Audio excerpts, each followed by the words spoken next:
নমস্কাৰ এই মুহূৰ্তত ৰাজ্যবাসীৰ বাবে ওলাই আহিছে কেইবাটাও গুৰুত্বপূৰ্ণ খবৰ এই মুহূৰ্তৰ প্ৰথমটো গুৰুত্বপূৰ্ণ খবৰটো হৈছে আপোনাৰ একাউণ্টত সোমাল নে চৰকাৰৰ ১২,০০০ টকা আজি ১ লাখ লোকৰ একাউণ্টত সোমাইছে চৰকাৰী ধন ১ লাখ লোকে লাভ কৰিছে চৰকাৰৰ ১২,০০০ টকা ডিবিটিৰ জৰিয়তে পোনপটীয়াকৈ ধন জমা হৈছে একাউণ্টত স্বচ্ছ ভাৰত মিছন গ্ৰামীণৰ উদ্যোগত হিতাধিকাৰীলৈ এই ধন শৌচাগাৰ নিৰ্মাণ কৰিবৰ বাবে হিতাধিকাৰীলৈ ১২,০০০ টকা প্ৰথম কিস্তিত ৯,০০০ টকা একাউণ্টত জমা কৰাইছে চৰকাৰে পুনৰ আজি ডিবিটি যোগে ধন জমা হৈছে হিতাধিকাৰীৰ একাউণ্টত ৰাজ্যৰ আৰু ১ লাখ লোকে লাভ কৰিছে এই সুবিধা আপোনাৰ একাউণ্টত সোমাল নে চৰকাৰৰ এই ১২,০০০ টকা এই মুহূৰ্তৰ দ্বিতীয়টো গুৰুত্বপূৰ্ণ খবৰটো হৈছে চৰকাৰী কৰ্মচাৰীক লৈ মুখ্যমন্ত্ৰীৰ বৃহৎ ঘোষণা ৬ বজাৰ পাছত কোনো কৰ্মচাৰী থাকিব নালাগে অফিচত ৬ বজাৰ পাছত অফিচত কাৰো কাম নাথাকে ৬ বজাৰ পাছৰ সময়খিনি কৰ্মচাৰী গৰাকীয়ে পৰিয়ালক দিয়ক ৬ বজাৰ পাছত অফিচত আড্ডাহে মাৰি থাকে কেইটামান বিভাগক বাদ দি নিশা কাম নথকা বিভাগৰ কৰ্মচাৰীয়ে অফিচত থাকিব নালাগে চিকিৎসা গৃহ বিভাগৰ বাদে বাকিবোৰ বিভাগৰ কৰ্মচাৰী ৬ বজাতে কাৰ্যালয় এৰিব লাগে চৰকাৰী কৰ্মচাৰীক লৈ মুখ্যমন্ত্ৰী ডক্টৰ হিমন্ত বিশ্ব শৰ্মাৰ এই বৃহৎ ঘোষণা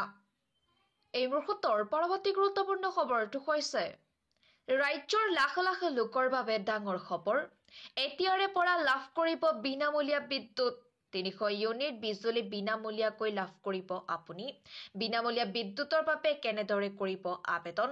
৫টাকৈ স্তৰত সম্পন্ন হ'ব এই আবেদন প্ৰক্ৰিয়া প্ৰথমে APDCL-ৰ www.apdcl.org ৱেবছাইট খোলক তাৰ পিছত PM সূৰ্য ঘৰৰ বাবে বিক্ৰেতাৰ পঞ্জীয়নত ক্লিক কৰক পৰৱৰ্তী সময়ত এখন প্ৰপত্ৰ খোল খাব উক্ত প্ৰপত্ৰত আপোনাৰ নাম ঠিকনা মোবাইল নম্বৰ ইমেইল পান নম্বৰ GSTIAN নম্বৰ পঞ্জীয়ন কৰক সম্পূৰ্ণ তথ্য সম্বলিত আবেদন প্ৰপত্ৰখন আপোনালোকে দাখিল কৰক অধিক তথ্যৰ বাবে যোগাযোগ কৰক 1912 আৰু 7575999966 নম্বৰত ৰাজ্যৰ লাখ লাখ লোকৰ বাবে এয়া এক ডাঙৰ খবৰ এই মুহূৰ্তৰ আন এক বিশেষকৈ গুৰুত্বপূৰ্ণ খবৰটো হৈছে আপোনাৰ মোবাইললৈ OTP আহিলে সাৱধান হওক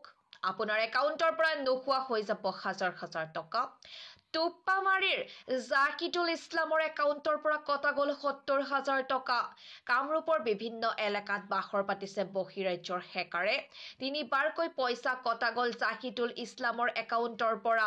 ৫০,০০০ ২০,০০০ ২,০০০ টকা কটা গ'ল একাউণ্টৰ পৰা ঝাৰখণ্ডৰ সুৰজ কুমাৰ মণ্ডল নামৰ এজন লোকে ধন লুটি নিলে বুলি অভিযোগ উত্থাপন হৈছে সমগ্ৰ ঘটনাৰ তদন্ত কৰিছে সাইবাৰ ক্ৰাইম ব্ৰাঞ্চে আপোনাৰ মোবাইললৈ OTP আহিলে সাৱধান হওক এই মুহূৰ্তৰ পৰৱৰ্তী গুৰুত্বপূৰ্ণ খবৰটো হৈছে প্ৰাক্তন IPS আনন্দ মিশ্ৰৰ কি খবৰ ৰাজনৈতিক ভৱিষ্যত প্ৰশাসনিক সেৱাৰ চাকৰি এৰি বিপদত পৰিল নেকি আনন্দ মিশ্ৰ কালিৰ দিনটোত বিজেপিৰ ৰাষ্ট্ৰীয় নেতৃত্বই ঘোষণা কৰিলে প্ৰাৰ্থীৰ তালিকা কিন্তু বিজেপিৰ প্ৰথম তালিকাত নাম নাহিল আনন্দ মিশ্ৰৰ শনিবাৰে বিজেপিয়ে ঘোষণা কৰিলে ১৭খন ৰাজ্যৰ ১৯৫ গৰাকী প্ৰাৰ্থীৰ নাম ইয়াৰে উত্তৰ প্ৰদেশৰ ৫১ গৰাকী পশ্চিম বংগৰ ২০ গৰাকী মধ্য প্ৰদেশৰ ৩৪ গৰাকী তাৰ লগতে গুজৰাটৰ ১৫ গৰাকী ৰাজস্থানৰ ১৫ গৰাকী কেৰালাৰ ১২ গৰাকী তেলেংগানাৰ ৯ গৰাকী ঝাৰখণ্ডৰ ১১ গৰাকী ছত্তীশগড়ৰ ১১ গৰাকী দিল্লীৰ ৫ গৰাকী জম্মু কাশ্মীৰৰ ২ গৰাকী গোৱা ত্ৰিপুৰাৰ বাবে ১ গৰাকীকৈ প্ৰাৰ্থী পিছে প্ৰাৰ্থীৰ প্ৰথম তালিকাত ঘোষণা নহল বিহাৰৰ প্ৰাৰ্থীৰ নাম বিজেপিৰ দ্বিতীয়খন তালিকাত হয়তো নাম প্ৰকাশ হোৱাৰ সম্ভাৱনা আনন্দ মিশ্ৰৰ প্ৰাক্তন IPS আনন্দ মিশ্ৰৰ কি খবৰ ৰাজনৈতিক ভৱিষ্যত